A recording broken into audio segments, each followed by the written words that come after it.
आमला नवमी की कहानी व्रत के समय कहीं और सुनी जाती है।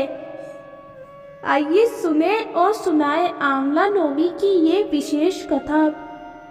एक राजा था, उसका प्रण था। वे रोज 1.25 मन आंवले दान कर कर ही खाना खाता था। इससे उसका नाम आमलिया राजा पड़ गया।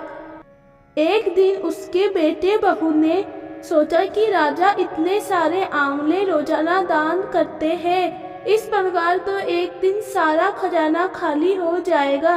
इसलिए बेटे ने राजा से कहा कि उसे इस तरह दान करना बंद कर देना चाहिए।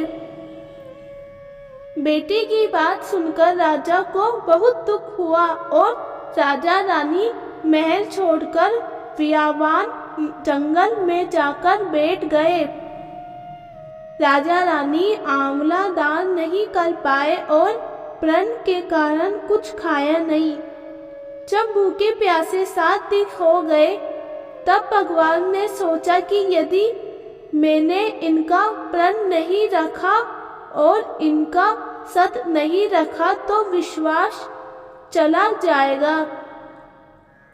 इसलिए भगवान ने जंगल में ही महल, राज्य और बाग बगीचे सब बना दिए और 13 आंवले के पेड़ लगा दिए।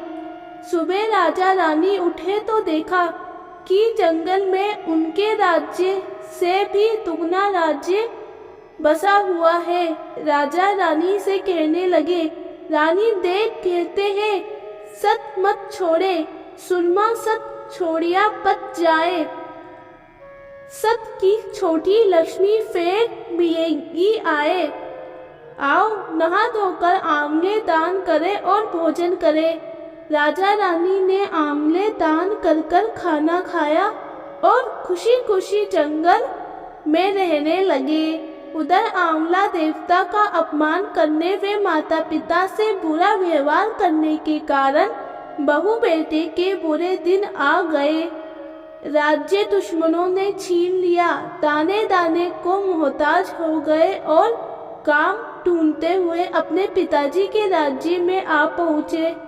उनके हालत इतने बिगड़े हुए थे कि पिता ने उन्हें बिना पहचाने हुए काम पर रख लिया। बेटी बहू सोच भी नहीं सकते थे कि उनके माता पिता इतने बड़े राज्य के मालिक भी हो सकते हैं। सो उन्होंने भी अपने माता पिता को नहीं पहचाना। एक दिन बहू ने सास के बाल गूंथते समय उनकी पीठ पर मस्सा देखा। उसे यह सोचकर रोना आने लगा कि ऐसा मस्सा मेरी सास के भी था। हमने ये सोचकर उन्हें आंवले दान करने से रोका था कि हमारा धन नष्ट हो जाएगा। आज वे लोग न जाने कहाँ होंगे। ये सोचकर बहू को रोना आने लगा और आंसू टपक टपक कर सास की पीठ पर गिरने लगे। रानी ने तुरंत पलट कर देखा और पूछा, तू क्यों रो रही है? उसने बताया, आपकी पीठ जैसा मस्सा मेरी सास की पीठ पर भी था। हमने उन्हें आंवले दान करने से मना कर दिया था, इसलिए वे घर छोड़कर कहीं चले गए। तब रानी ने उन्हें पहचान लिया और सारा हाल पूछा और अपना हाल बताया। बेटे बहू को समझाया कि दान करने से धन कम नहीं होता बल्कि बढ़ता है। बेटे बहू भी अब सुख से राजा रानी के साथ रहने लगे। हे भगवान, जैसा राजा रानी का सत रखा वैसा सबका सत रखना। कहते सुनते सारे परिवार का सुख रखना।